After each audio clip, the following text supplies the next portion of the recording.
নির্বাচনী আচরণবিধিতে পরিষ্কার বলা আছে ধর্মকে প্রচারের কাজে ব্যবহার করা যাবে না। এই যে নির্বাচনী প্রচারের সময় পোশাকের ধর্মীয় অবস্থান, এটা কি ধর্মকে নির্বাচনী প্রচারের কাজে ব্যবহার করা নয়? তাহলে এটা কি আচরণবিধি ভাঙা নয়? আজকে যে টুপি, পাঞ্জাবি বা ঘোমটা অনেকেই পরছেন, তা কি আপনার নিয়মিত পোশাক, নাকি আপনি আপনার ভোটারকে প্রভাবিত করতে এই লেবাস ধারণ করেছেন? এখন যদি একটা প্রশ্ন করি, আপনি কি আপনার মতাদর্শের মানুষের ভোট চান, নাকি আপামর ভোটারের ভোট চান? যদি আপামর ভোটারের ভোট চান, তাহলে আপনার পোশাক কি আপামর মানুষকে রিপ্রেজেন্ট করছে? আপনার তো আপনার ভোটারের কাছে সৎ থাকার কথা, কিন্তু শুরুতেই আপনি মিথ্যার আশ্রয় কেন নিচ্ছেন? সমাজের বৃহৎ অংশের ধর্ম পালনকারীর পোশাক যখন আপনি ধারণ করছেন, ক্ষুদ্র ধর্মের মানুষকে কি তাহলে আপনি আপনার প্রচারে ইনক্লুড করছেন? শুধু পোশাক নয়, আমরা নির্বাচনী বক্তব্যেও দেখছি দল মত নির্বিশেষে প্রার্থীরা অকারণে সংখ্যাগরিষ্ঠের ধর্মীয় বাণী, মত, পথের কথা বলছেন। তাহলে জুলাই যে ইনক্লুসিভ রাজনীতির কথা বলেছিল, সেটা কোথায়?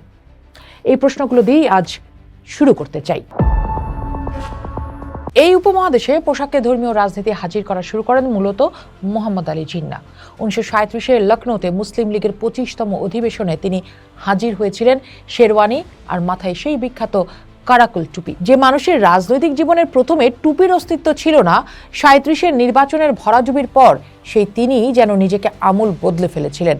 ইতিহাস বলে জিন্নাহর সেই টুপি পরার মুহূর্তটি ছিল উপমহাদেশের রাজনীতিতে ধর্মীয় প্রতীক ব্যবহারের একটা মাস্টার স্ট্রোক। কারাকুল টুপি পরার সেই বছরই তিনি হয়ে উঠলেন কায়েদে আজম। সেই ঘটনারই প্রায় শতবর্ষ পার হয়ে গেছে, দেশ ভাগ হয়েছে, মানচিত্র বদলেছে, কিন্তু রাজনীতির মঞ্চে এই লেবাস বদলের নাটকীয়তা কি আদৌ কমেছে? আসন্ন নির্বাচনের দিকে তাকালে মনে হয় সেই টুপির প্রভাব আজও অমলিন। নির্বাচন এলেই এদেশের রাজনীতির ভাষা যেমন বদলায়, তেমনি বদলে যায় প্রার্থীদের পোশাক। বামপন্থী, উদারপন্থী কিংবা কট্টরপন্থী মতাদর্শ যাই হোক না কেন, ভোটের মাঠে নামলেই সবার গায়ে চড়ছে পাঞ্জাবি, মাথায় টুপি, আর নারী প্রার্থীদের মাথায় উঠছে ঘোমটা কিংবা হিজাব। নির্বাচনী জনসংযোগে প্রার্থীদের মসজিদমুখী হওয়া কিংবা ধর্মীয় জমায়েতে উপস্থিতি এখন এক অলিখিত নিয়ম।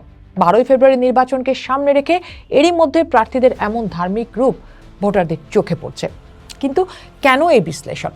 আন্তর্জাতিক সম্পর্ক বিশ্লেষক আলতাফ পারভেজ তার এক ফেসবুক মন্তব্যে বলেছেন, এটা নিছকই পোশাক নয়, বরং এটি একটি পরীক্ষিত রাজনৈতিক অস্ত্র।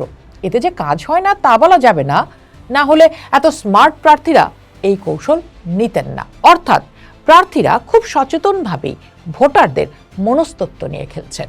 ঢাকা বিশ্ববিদ্যালয়ের অধ্যাপক এস.এম. শামীম রেজা বিবিসির এক প্রতিবেদনে মনস্তত্ত্ব ব্যাখ্যা করতে গিয়ে বলেছেন, ধর্মীয় পোশাক একটা ক্লিন ইমেজ বা পরিচ্ছন্ন ভাবমূর্তি তৈরি করতে সাহায্য করে। অনেক প্রার্থীর বিরুদ্ধে চাঁদাবাজি, দখলবাজি বা দুর্নীতির অভিযোগ থাকে। ধর্মীয় লেবাস সেই অভিযোগের আড়ালে নিজেকে ধোয়া তুলসী পাতা হিসেবে প্রমাণের একটা কৌশল মাত্র।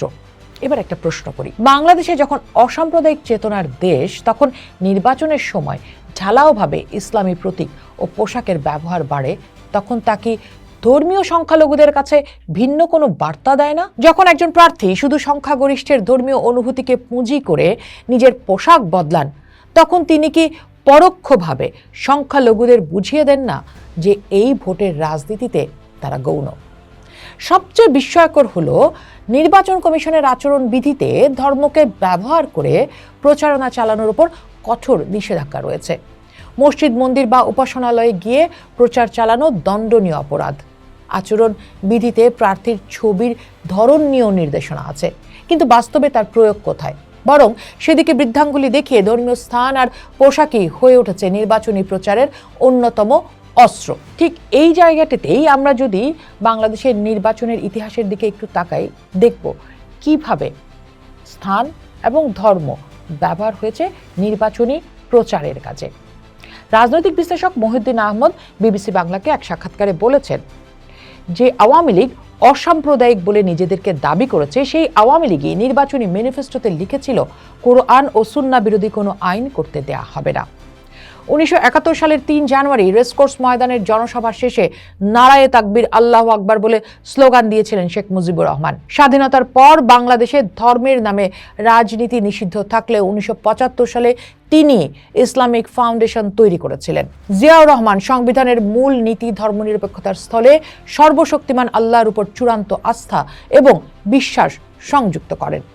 এর মাধ্যমেই সংবিধানের ইসলামীকরণ শুরু হয়। বাংলাপিডিয়ার তথ্য বলছে, সংবিধানের 12 অনুচ্ছেদটি যেখানে সকল ধরনের সাম্প্রদায়িকতা নির্মূল, একটি ধর্মে বিশ্বাসীদের বিরুদ্ধে বৈষম্য, রাজনৈতিক উদ্দেশ্যে ধর্মের অপব্যবহার বন্ধ করার কথা বলা হয়েছে, তা তুলে দেয়া হয়। হুসাইন মোহাম্মদ এরশাদ জনগণের ধর্মীয় আবেগকে তার সরকারের সমর্থনের ভিত্তি হিসেবে কাজে লাগাতে 1988 সালে সংবিধানের 8ম সংশোধনীর মাধ্যমে ইসলামকে রাষ্ট্রধর্ম হিসেবে ঘোষণা করেন। 1991 সালে সিলেটের শাহজালালের মাজার জিয়ারত করে নির্বাচনী প্রচারণা শুরু করেন বেগম খালেদা জিয়া এবং সেখানে এক বক্তব্যে তিনি বলেছিলেন, আওয়ামী লীগ ক্ষমতায় এলে আজান বন্ধ হয়ে যাবে, মসজিদে মসজিদে উলুধ্বনি দেওয়া হবে। একই সাথে নির্বাচনের সময় তাদের দলটি একটি স্লোগান ছিল, লা ইলাহা ইল্লাল্লাহ, ধানের শীষে বিসমিল্লাহ। সেই নির্বাচনে জয়ী হয় দলটি। পরের নির্বাচনে 1996 সালে একইভাবে ধর্মকে ব্যবহার করে আওয়ামী লীগ। সেই নির্বাচনে তাদের একটি স্লোগান ছিল, লা ইলাহা ইল্লাল্লাহ, নৌকার মালিক তুই আল্লাহ। শেখ হাসিনার সেবারের পোশাক ছিল মাথায় কালো কাপড়, লম্বা হাতার ব্লাউজ আর হাতে তসবিহ। প্রার্থনারত অবস্থায় তার ছবি ছাপিয়ে করা হয়েছিল পোস্টার। রাজনৈতিক বিশ্লেষক মহিউদ্দিন আহমেদের মতে, দেশের সাধারণ মানুষের বড় অংশই ধর্মভীরু, কিন্তু ধর্মের গভীর জ্ঞান তাদের নেই। ফলে সহজেই তাদের অনুভূতিকে সুরসুরি দেয়া যায়। প্রার্থীরা সেই সুযোগটাই নেন। ফলে প্রশ্ন থেকেই যায়, এই যে টুপি, পাঞ্জাবি আর ঘোমটার আড়াল আসলে মানুষটিকে ঢেকে ফেলার চেষ্টা কিনা? এটি কি কেবলই কৌশল, নাকি ভোটারদের সাথে এক ধরনের প্রতারণা? আর এই পোশাকি নাটকের মঞ্চে দাঁড়িয়ে আমরা কি অসাম্প্রদায়িক বাংলাদেশের স্বপ্নকে কিছুটা হলেও ফিকে করে দিচ্ছি না?